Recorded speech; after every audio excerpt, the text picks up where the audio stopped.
Hello guys, আসসালামু আলাইকুম। আজকে আমরা কথা বলবো radial nerve, it's anatomy and clinical importance নিয়ে। প্রথমে আমরা জানবো রেডিয়াল নার্ভের কোর্সটা কি।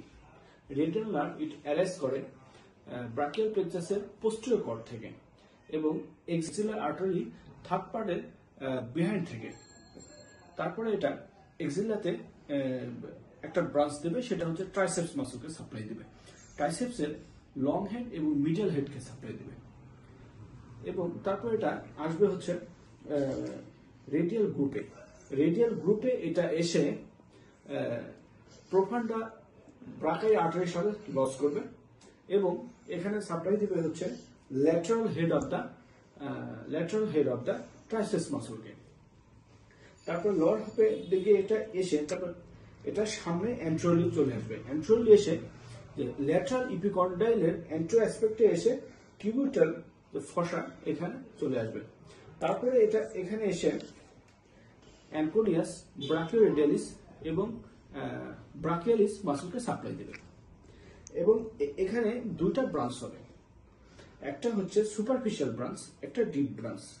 ডিপ ব্রাঞ্চ হচ্ছে পোস্টেরিয়র ইন্টারওসিয়াস ব্রাঞ্চ, আর সুপারফিশিয়াল ব্রাঞ্চটা এটা সাপ্লাই দিবে extensor surface of the forum এবং হ্যান্ডের রেডিয়াল সাইডে 3.5 ফিঙ্গার্সকে সাপ্লাই দিবে। এবং ডিপ ব্রাঞ্চ যেটা অর্থাৎ পোস্টেরিয়র ইন্টারওসিয়াস ব্রাঞ্চ, সেটা সুপারনেটর মাসল অর্থাৎ ওইখানে আসছে হচ্ছে রেডিয়াল ক্যানেল যেটা সুপারনেটর মাসলের দিক দিয়ে সুপারনেটর মাসলের ভিতর দিয়ে ঢুকে এটা চলে যাবে হচ্ছে এক্সটেনসর রূপে মাসলকে সাপ্লাই দিবে এবং হ্যান্ডের যে এক্সটেনসর রূপের মাসলকে সাপ্লাই দিবে, যেটা হচ্ছে ডিজিটোরিয়াম এবং আরো অনেক মাসল আছে।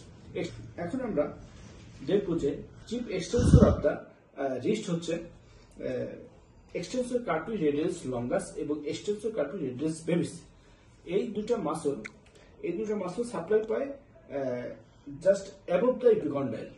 এপিকন্ডাইলের জাস্ট অ্যাবভ থেকে একটা ব্রাঞ্চে দুটা মাসলকে সাপ্লাই দিবে এবং এই দুটা মাসল হচ্ছে chief extensor of the wrist. এখন আমরা দেখব যে কোথায় ইনজুরি হলে কি ধরনের সমস্যা হয়। যদি এক্সিলা ইনজুরি হয় তাহলে এক্সটেনসর গ্রুপের সমস্ত মাসলই প্যারালাইসিস হবে। সেক্ষেত্রে ইলবো এক্সটেনসর উইক হবে, রিস্ট এক্সটেনসর উইক হবে এবং ফিঙ্গার এক্সটেনসর উইক হবে। আর যদি রেডিয়াল গ্রুপে যদি ইনজুরি হয় তাহলে এখানে যে ল্যাটারাল হেডকে যে সাপ্লাইটা দেয় সেটা কিছুটা উইক হয়। এর ফলে উইকনেস, কিছুটা ইলবো উইকনেস হতে পারে, তবে সাধারণত এটা প্রিজার্ভ থেকে যায়, অর্থাৎ ট্রাইসেপটা ফাংশনটা প্রিজার্ভ থাকে। এবং যদি ইপিকন্ডাইল ইনজুরি হয় ইপিকন্ডাইল লেভেলে, তাহলে কি হবে? ইপিকন্ডাইল লেভেলে ইনজুরি হলে তাহলে এইখান থেকে যে দুটা মাসল ছিল, যে এক্সটেনসর কার্পি রেডিয়ালিস লঙ্গাস এবং এক্সটেনসর কার্পি রেডিয়ালিস ব্রেভিস, এটি ইপিকন্ডাইল থেকে একটু উপরে সাপ্লাই পায়, যার ফলে দুটা মাসল স্পেয়ার হয়ে যায়। এর কারণে এক্সটেনসর অফ দ্য রিস্টটা প্রিজার্ভ হবে।